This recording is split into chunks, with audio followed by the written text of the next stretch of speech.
नमस्ते। जय श्री राम, जय सनातन संस्कृति, जय भारत।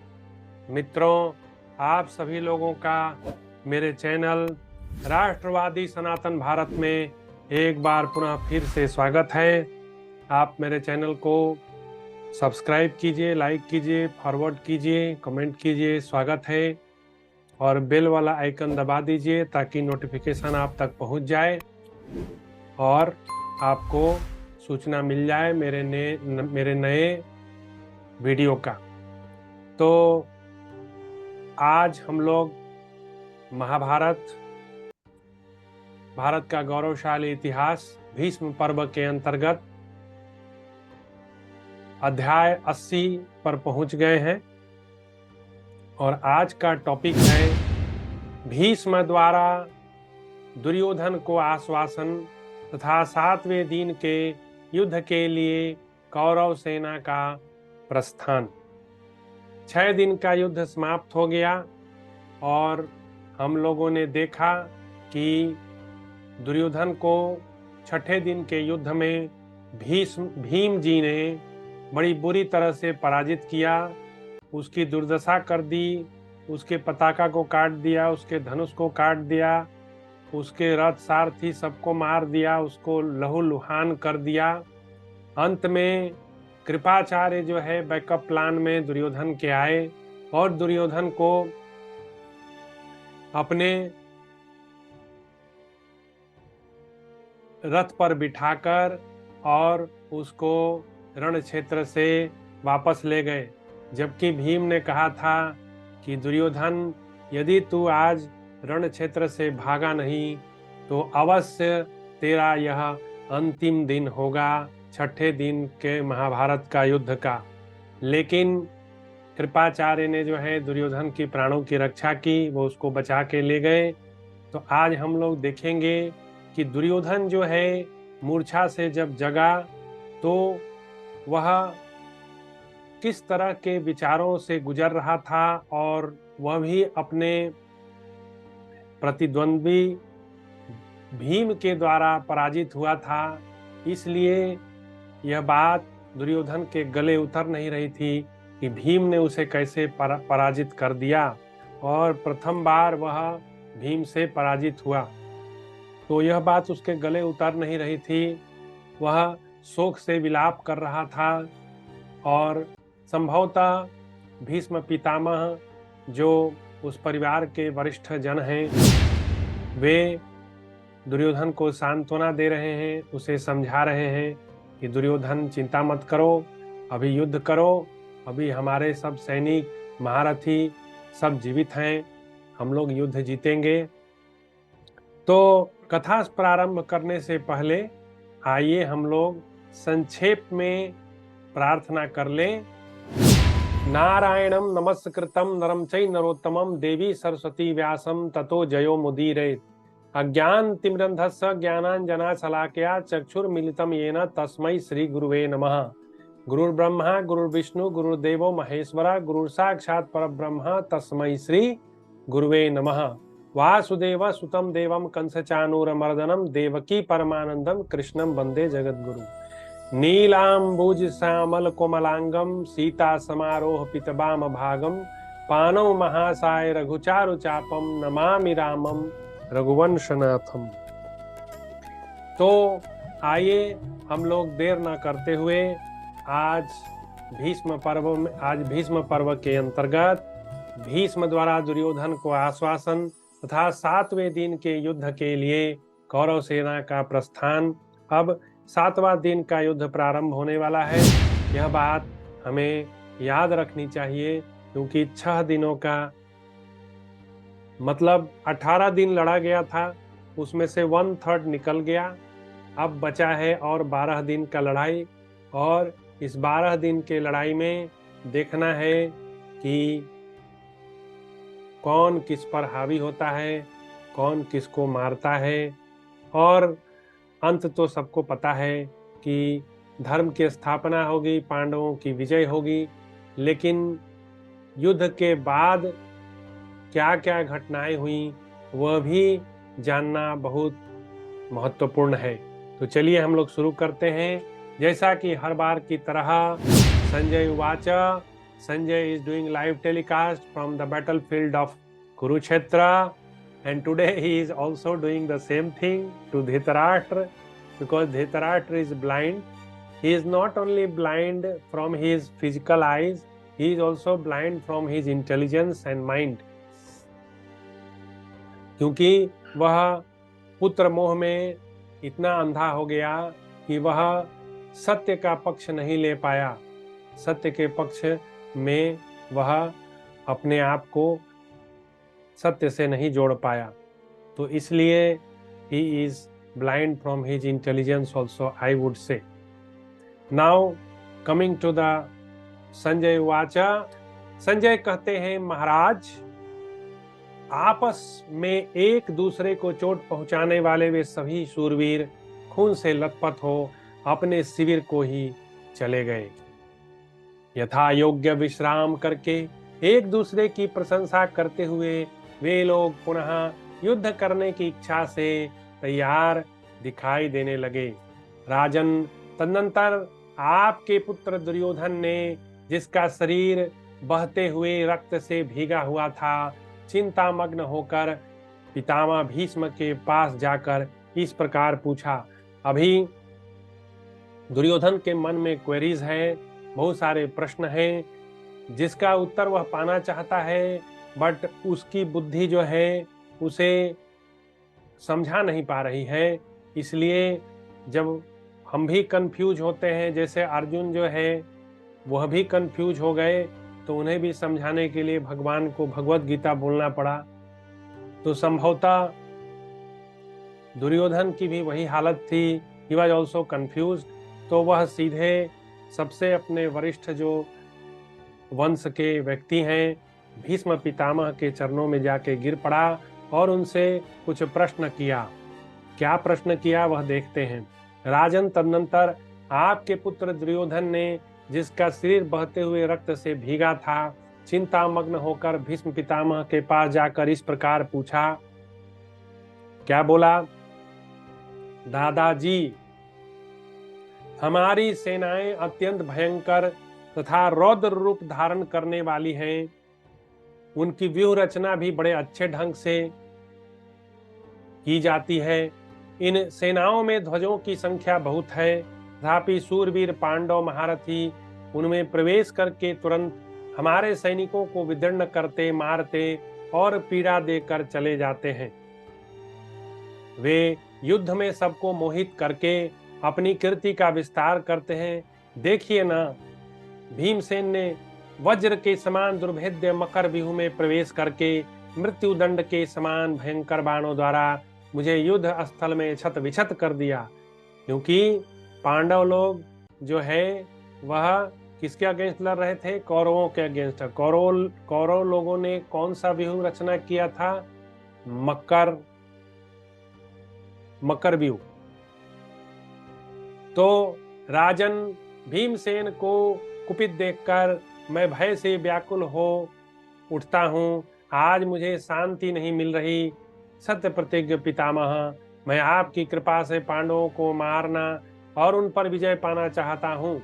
अभी दुर्योधन जो है बिल्कुल बोल रहा है, भीष्म पितामह, आप जो है अपना रण कौशल दिखाइए, आप तो इंद्र को भी पराजित कर सकते हैं, पांडवों को क्यों नहीं मार रहे हैं? दुर्योधन को लग रहा है कि भीष्म जो है वह पक्षपात कर रहे हैं, लेकिन भीष्म ने तो युद्ध शुरू होने से पहले ही कह दिया कि मैं पांडवों का वध नहीं करूंगा, बंदी भले बना लूंगा बट उनका वध नहीं करूंगा।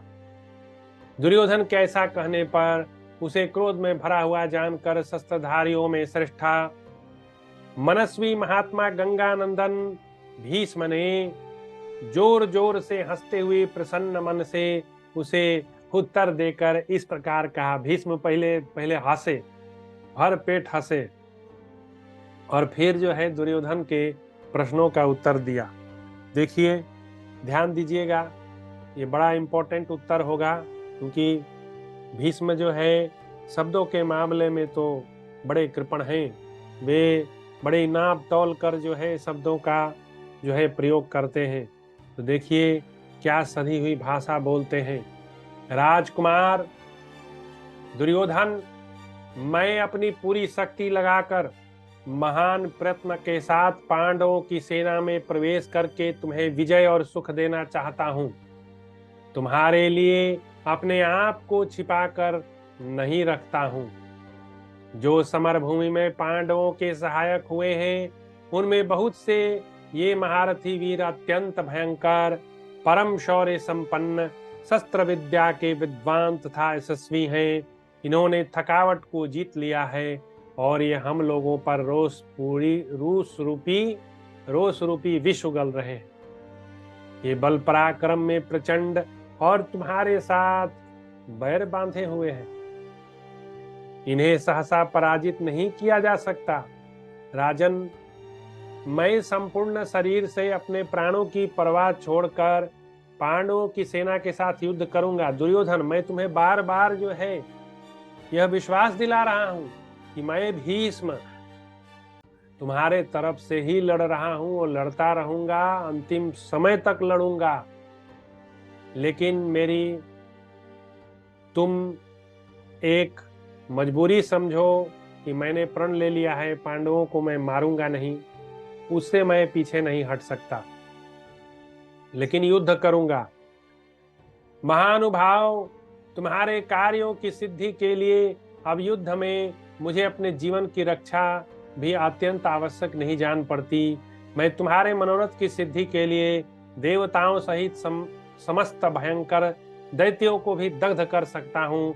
फिर शत्रुओं की सेना की तो बात ही क्या है। राजन, मैं उन पांडवों से भी युद्ध करूंगा और तुम्हारा संपूर्ण प्रिय कार्य सिद्ध करूंगा। उस समय भीष्म की यह बात सुनते ही दुर्योधन का मन प्रसन्न हो गया।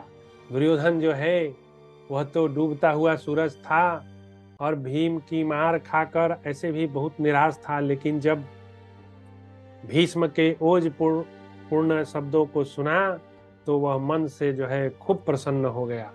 उसकी सारी जो है निराशा चली गई। तदनंतर दुर्योधन ने हर्ष में भरकर संपूर्ण राजाओं तथा सारी सेना से कहा, युद्ध के लिए निकलो। राजन, दुर्योधन की आज्ञा पाकर सहस्रों हाथी घोड़े पैदल रथों से भरी हुई वे सेनाएं तुरंत रण के लिए प्रस्थित हुई। महाराज धृतराष्ट्र, आपकी वे विशाल सेनाएं नाना प्रकार के अस्त्र शस्त्रों से संपन्न हो अत्यंत हर्ष एवं उत्साह से भरी हुई थी। राजन, घोड़े, हाथी और पैदलों से युक्त हो रणभूमि में खड़ी हुई उन सेनाओं की बड़ी शोभा होती थी। आपकी सेनाओं के सेनापति अस्त्र शस्त्र के ज्ञाता एवं नरवीर योद्धा थे। उनसे विधि पूर्वक अनुशासित हो रथ समूह, पैदल, हाथी घोड़ों के समुदाय जब युद्ध भूमि में जाने लगे तब उनके पैरों से उठी हुई धूल सूर्य की किरणों को आच्छादित करके प्रातःकालिक सूर्य की प्रभा के समान प्रतीत हो रही थी। रथों हाथियों पर खड़ी की हुई पताकाएं फहरा रही थी।